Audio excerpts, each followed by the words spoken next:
હવે જોઈએ ઉદાહરણ 1.3. આપેલ સમીકરણ પારિમાણિક દ્રષ્ટિએ સાચું છે કે નહીં તે ચકાસો. હાફ mv² બરાબર mgh, જ્યાં m પદાર્થનું દળ, v તેનો વેગ, g ગુરુત્વ પ્રવેગ અને h એ ઊંચાઈ છે. તો હવે અહીંયા આગળ આપણે એ ચકાસવું પડે કે ડાબી બાજુનું પરિણામી પારિમાણિક સૂત્ર અને જમણી બાજુનું પરિણામી પારિમાણિક સૂત્ર એક સમાન આવે છે કે નહીં. તો હવે જુઓ, આપણે જોઈએ કે ડાબી બાજુના પરિમાણ એટલે કે હાફ mv² ના પરિમાણ. તો હાફ એ અચળાંક છે, એને કોઈ પરિમાણ હોય નહીં. m એ દળ, તો એનું કેપિટલ M. v² તો v એટલે વેગ, વેગનું L(t⁻⁻1) એનો વર્ગ છે, તો આખાનો વર્ગ. એટલે પરિણામી તમને પારિમાણિક સૂત્ર મળશે m, અહીંયા વર્ગ કરો તો L(2t⁻²) એટલે પરિણામી તૈયાર થયું m1L2t-2. હવે જમણી બાજુના પરિમાણ જોઈએ આપણે. તો જમણી બાજુ છે આપણી mgh. હવે mgh એમાં m નું કેપિટલ M, g એટલે ગુરુત્વ પ્રવેગ, પ્રવેગ એટલે પ્રવેગ. તો ગુરુત્વ પ્રવેગ એના માટે L(t⁻²), h એટલે ઊંચાઈ, એનું L થશે પરિમાણ.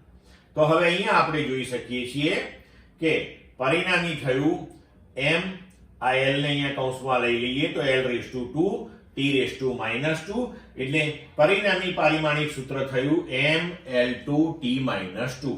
તો હવે અહીં આપણે જોઈ શકીએ છીએ કે ડાબી બાજુ અને જમણી બાજુના પરિમાણો સમાન છે, એટલે કે સમીકરણ પારિમાણિક દ્રષ્ટિએ સાચું છે. હવે અહીંયા મિત્રો એક વસ્તુ ધ્યાન રાખજો તમે, કે તમને જ્યારે પણ આવો કોઈ પ્રશ્ન પૂછાય ત્યારે તમે જ્યારે ફાઇનલ આન્સર આપો તો લખવાનું કે પારિમાણિક દ્રષ્ટિએ સાચું છે. સમીકરણ પારિમાણિક દ્રષ્ટિએ સાચું હોય તો ભૌતિક શાસ્ત્રની દ્રષ્ટિએ સાચું છે એવું હંમેશા બની શકે નહીં. જો હું તમને સમજાવું આમાં, અહીંયા ધારો કે આપણે ડાબી બાજુએ આ હાફ mv² માં હાફ ના હોય, આ 1/2 વાળું પદ ના હોય, તોય બંને બાજુના પારિમાણિક સૂત્રો તો સમાન આવવાના જ છે, કારણ કે હાફને કોઈ પરિમાણ છે જ નહીં. તો હાફ ના લખ્યું હોય તો પણ આ સમીકરણ જે છે એ પરિમાણની દ્રષ્ટિએ સાચું થાય, પણ જો હાફ ના લખેલું હોય તો ભૌતિક શાસ્ત્રની દ્રષ્ટિએ એ ખોટું છે, કારણ કે ડાબી બાજુ જે હાફ mv² લખ્યું છે એ આપણી ગતિ ઉર્જાનું સમીકરણ છે, તો એની અંદર હાફ તો આવે જ. એટલે ભૌતિક શાસ્ત્રની અંદર સૌથી પહેલા આપણે જો સમીકરણ પારિમાણિક દ્રષ્ટિએ સાચું છે કે નહીં એ ચકાસી લઈએ, અને જો એ સાચું ના હોય તો ત્યાંથી આપણે આગળ વધવાની જરૂરત જ ના પડે.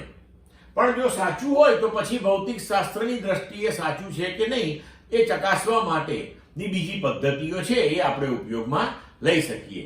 એટલે કે પ્રાથમિક સ્ટેજમાં આપણે આવું કરી શકીએ. સમજ પડી મિત્રો બધાને?